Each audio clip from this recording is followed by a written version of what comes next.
പ്രിയമുള്ളവരെ, വിശുദ്ധ ബൈബിളിനെ ആസ്പദമാക്കിക്കൊണ്ട് ഞങ്ങൾ സംപ്രേഷണം ചെയ്യുന്ന ഒരു ചാനലാണ് ബൈബിൾ വചനങ്ങൾ എന്ന ഈ ചാനൽ.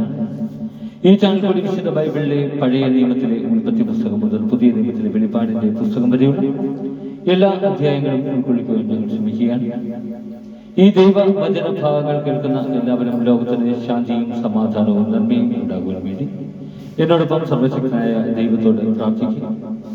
അതോടൊപ്പം തന്നെ ഈ ചാനൽ കാണുന്ന എല്ലാവരും ഞങ്ങളുടെ ചാനൽ ഒന്ന് സബ്സ്ക്രൈബ് ചെയ്യുക. സബ്സ്ക്രൈബ് ചെയ്ത് താഴെ കാണുന്ന ബെൽ ഐക്കൺ കൂടി ക്ലിക്ക് ചെയ്ത് ഞങ്ങളുടെ എല്ലാ അധ്യായങ്ങളും നോട്ടിഫിക്കേഷനായി നിങ്ങൾക്ക് ലഭിക്കാനായി ഞങ്ങളോട് സഹകരിക്കുക. പുതിയതായി കേട്ടു തുടങ്ങുന്നവർ ഉൽപ്പത്തി പുസ്തകം 1 മുതലുള്ള എല്ലാ അധ്യായങ്ങളും കേട്ട് ദൈവാനുഗ്രഹത്തിനായി പ്രാർത്ഥിക്കുക. ഒപ്പം എനിക്ക് വേണ്ടി കൂടി സർവശക്തനായ ദൈവത്തോട് പ്രാർത്ഥിക്കുക.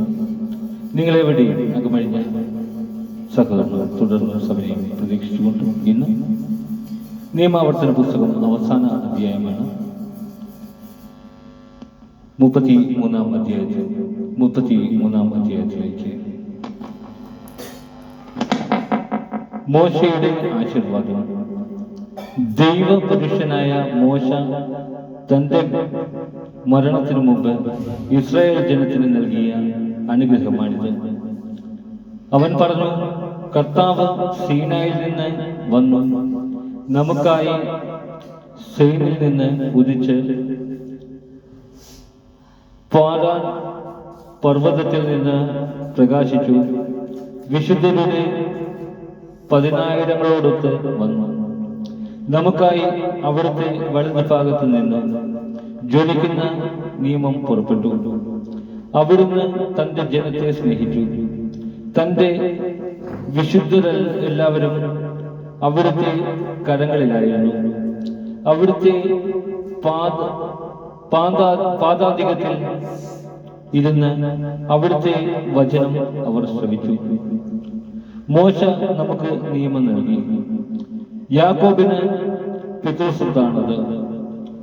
ഇസ്രായേൽ ഗോത്രങ്ങളും ജനത്തിന്റെ തലവന്മാരും ഒരുമിച്ച് കൂടിയപ്പോൾ യെശൂറൂനിൽ കർത്താവായിരുന്നു രാജാവ്.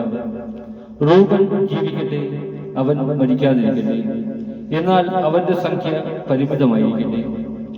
യൂദായെ ഇപ്രകാരം അനുഗ്രഹിച്ചു,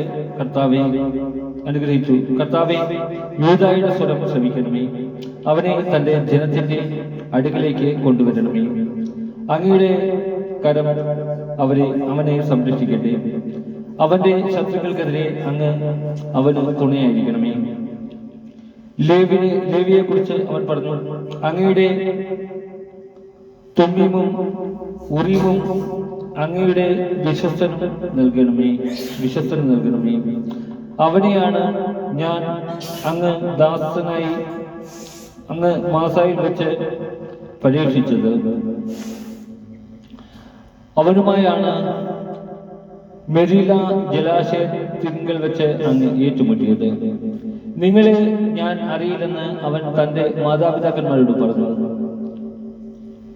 സഹോദരരെ അവൻ അംഗീകരിച്ചില്ല, സ്വന്തം മക്കളെ സ്വീകരിച്ചുമില്ല.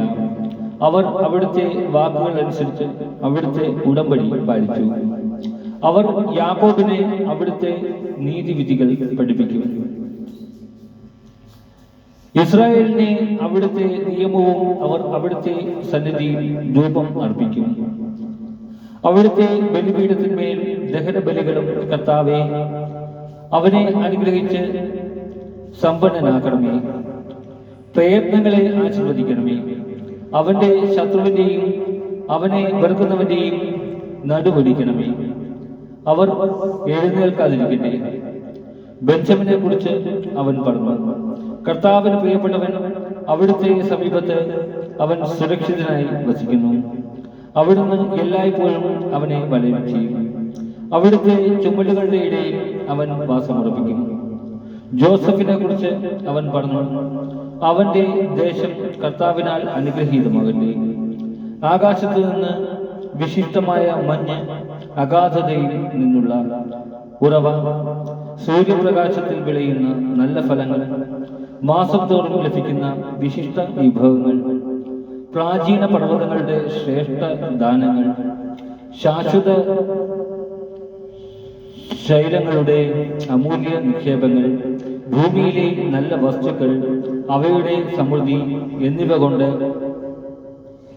മുൾപ്പടർപ്പിൽ വസിക്കുന്നവന്റെ പ്രസാദം ജോസഫിന്റെ ശിരസിൽ സഹോദരന്മാർക്കിടയിൽ പ്രഭുവായിരുന്നവന്റെ നെറുകയിൽ വരുമാറാകട്ടെ.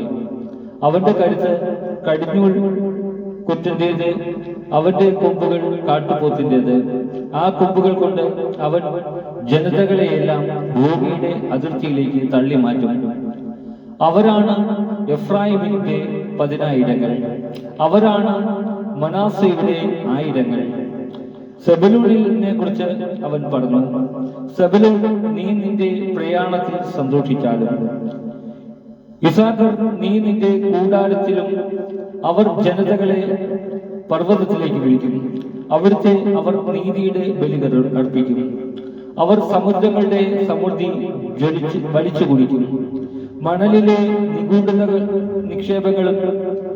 ഗാദിനെ കുറിച്ച് അവൻ പറഞ്ഞു, ഗാദിന്റെ അതിർത്തി വിസ്തൃതമാക്കുന്നവൻ അനുഗ്രഹീതൻ. ഗാദ് ഒരു സിംഹത്തെ പോലെ വസിക്കുന്നു. അവൻ ഭുജം മൂർധാവോടുകൂടെ വലിച്ചു കീറുന്നു. അവൻ നാടിന്റെ ഏറ്റവും നല്ല ഭാഗം സ്വന്തമാക്കി. അവിടെയാണ് നേതാവിന്റെ ഓഹരി നിക്ഷിപ്തമായിരുന്നത്.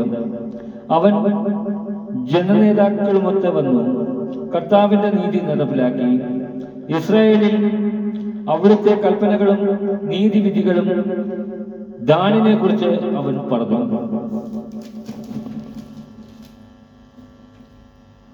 ദാൻ ഒരു സിംഹക്കുട്ടിയാണ്. അവൻ ബാഷാനിൽ നിന്ന് കുതിച്ചു ചാടുന്നു. നഫ്താലിയെ കുറിച്ച് അവൻ പറഞ്ഞു, നഫ്താലി പ്രസാദത്താൽ സംതൃപ്തൻ, ദൈവത്തിന്റെ അനുഗ്രഹം കൊണ്ട് സമ്പൂർണ്ണൻ. കടലും ദക്ഷിണ ദിക്കും നീ കൈവശമാക്കുക. ആഷേറിനെ കുറിച്ച് അവൻ പറഞ്ഞു, പുത്രന്മാരിൽ ഏറ്റവും അനുഗ്രഹീതൻ ആഷേറായിരിക്കട്ടെ. സഹോദരന്മാരിൽ പ്രിയകരനും. അവൻ തന്റെ പാദങ്ങൾ എണ്ണയിൽ കഴുകട്ടെ. നിന്റെ ഓടാമ്പൽ ഇരുമ്പും പിത്തളയും, നിന്റെ ആയുസോളം നിന്റെ ശക്തിയും. യെശുരൂൻ, നിന്റെ ദൈവത്തെ പോലെ ആരുമില്ല. നിന്നെ സഹായിക്കാൻ അവിടുന്ന് വിഹായസിലൂടെ മഹത്വപൂർണനായി മേഘത്തിന്മേൽ സഞ്ചരിക്കുന്നു. നിത്യനായ ദൈവം നിന്റെ അഭയം താങ്ങാൻ ശാശ്വത ഹസ്തങ്ങൾ. അവിടുന്ന് നിന്റെ ശത്രുവിനെ തട്ടിമാറ്റും. സംഹരിക്കൂ, അവിടുന്ന് പറയും. ഇസ്രായേൽ സുരക്ഷിതരായി വസിക്കും. യാക്കോബിന്റെ സന്തതികൾ ധാന്യവും വീഞ്ഞുമുള്ള നാട്ടിൽ തനിച്ചു പാർക്കും. ആകാശം മഞ്ഞു പൊഴിക്കും. ഇസ്രായേലേ, നീ ഭാഗ്യവാൻ. നിന്നെ സഹായിക്കുന്ന പരിചയം, നിന്നെ മഹത്വമണിക്കുന്ന വാളും ആയ കർത്താവിനാൽ രക്ഷിക്കപ്പെട്ട നിന്നെ പോലെ മറ്റേത് ജനമാണുള്ളത്. ശത്രുക്കൾ നിന്നെ വഞ്ചിക്കാൻ ശ്രമിക്കും, എന്നാൽ നീ അവരുടെ ഉന്നത സ്ഥലങ്ങൾ ചവിട്ടി മെതിക്കും. മോശയുടെ മരണം.